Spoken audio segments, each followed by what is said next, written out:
नमस्कार, आपका स्वागत है फटाफट खबरों में। मैं हूं आपके साथ भावना रनौट। आज हम लेकर आए हैं हरियाणा के हर छोटे बड़े शहर की सबसे तेज और ताजा खबरें। तो चैनल को सब्सक्राइब कीजिए और वीडियो को कहां से देख रहे हैं कमेंट बॉक्स में बताएं।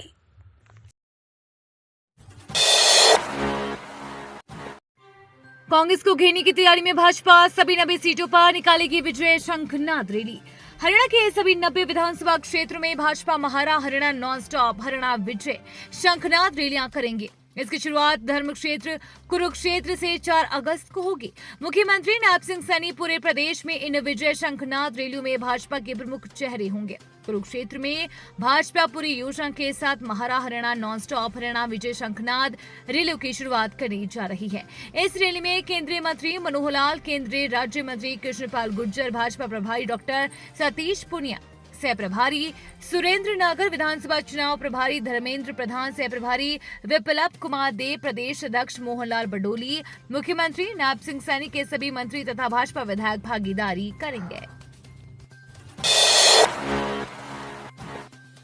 भाजपा प्रदेश अध्यक्ष के 2 टूक, कुछ विधायकों और सांसदों की टिकट पहले भी कटी, अब भी कट सकती है। भारतीय जनता पार्टी के प्रदेश अध्यक्ष और राई से विधायक मोहनलाल बडोली ने कहा कि कुछ विधायकों व सांसदों की टिकट पहले भी कटी और अब भी कट सकती है। नए का आना होता है और पुरानों का जाना होता है। भाजपा पार्टी के कई नेताओं में मनभेद का मन आया था, जिसे दूर करने का प्रयास किया जाएगा। भाजपा का उद्देश्य सभी नेताओं व कार्यकर्ताओं को एक के साथ लेकर चलना है। मोहनलाल बडोली रेलवे रोड स्थित लोक निर्माण विभाग के विश्राम गृह में लोकसभा चुनाव के बाद विधानसभा चुनावों को लेकर पत्रकारों से बातचीत कर रहे थे।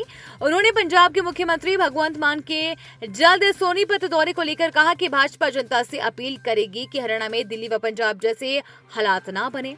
कांग्रेस पर निशाना साधते हुए कहा कि कांग्रेस पार्टी का चाल चरित्र सबके सामने है। ये जिस प्रकार बयानबाजी करते हैं वो सिर्फ झूठ बोलने का काम है। एनएचएम कर्मियों ने 4 दिन और बढ़ाई अपनी हड़ताल, सरकार की सद्बुद्धि के लिए किया हवन। एनएचएम कर्मचारी साझा मोर्चा हरियाणा ने प्रदेश में चल रही हड़ताल को 4 दिन और आगे बढ़ा दिया है। अपनी 11 सूत्रीय मांगों को लेकर प्रदेश भर के एनएचएम कर्मचारी 26 जुलाई 2024 से हड़ताल पर बैठे हुए हैं। शुक्रवार को 8वें दिन विरोध स्वरूप सरकार की सद्बुद्धि के लिए सिविल सर्जन कार्यालय करनाल के परिसर में हवन किया गया। भारत के ऑस्ट्रेलिया पर ऐतिहासिक जीत छा गए हरियाणा के अभिषेक।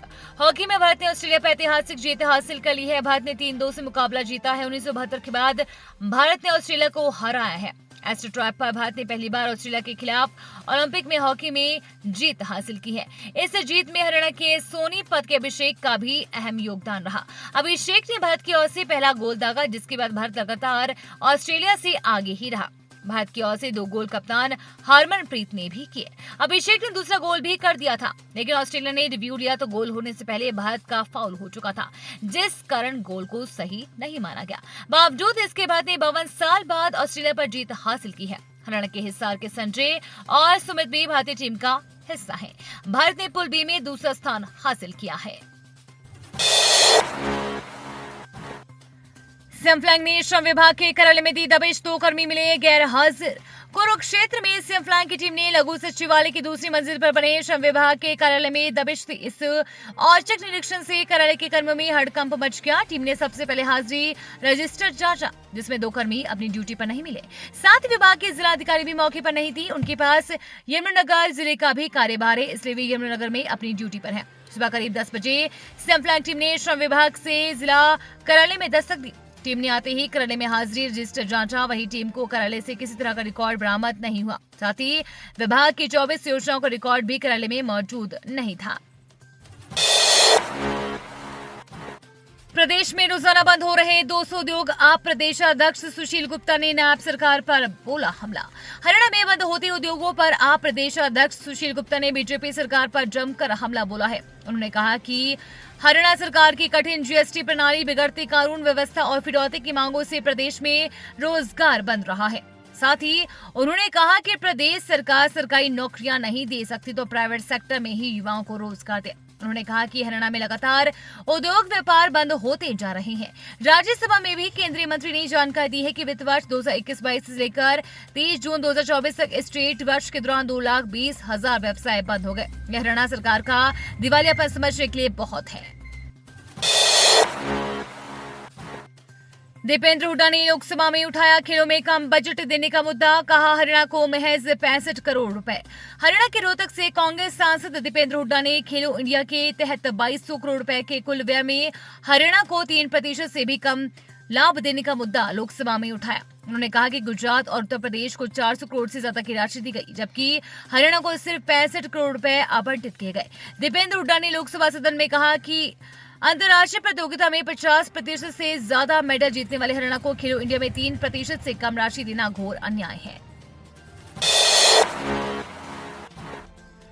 अंतिम चरण में मंझावली पुल का काम, यूपी में भी जल्द सड़क बनने की उम्मीद, जाने का मिलेगा परियोजना का पूरा लाभ। ग्रेटर नोएडा और फरीदाबाद को जोड़ने वाली मंझावली पुल परियोजना का काम फरीदाबाद में अंतिम चरण में है। यूपी के हिस्से में सड़क बनने से ही परियोजना का पूरा लाभ लोगों को मिल पाएगा। यूपी के अधिकारियों ने भी अपने हिस्से में सड़क बनाने को लेकर तैयारियां तेज कर दी है। स्थानीय डीएम ने रोड की साइड का निरीक्षण कर उन किसानों से बातचीत की है जिनकी जमीन सड़क के लिए ली जानी है। ऐसे में उम्मीद है कि अब यूपी में भी परियोजना पर जल्द ही काम शुरू हो जाएगा, जिससे लोगों को काफी सहूलियत होगी।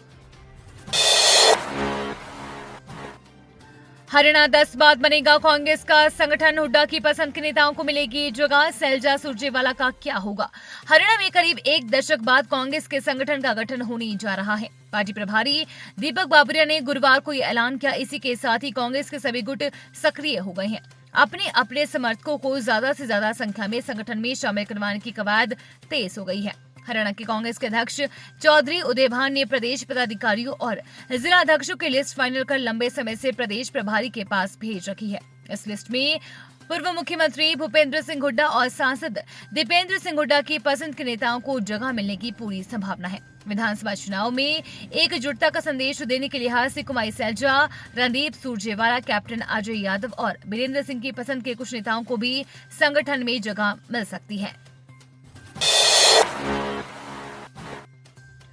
बीए तृतीय वर्ष के छात्र को हनी ट्रैप में फंसाकर 14 लाख ठगे, केस दर्ज।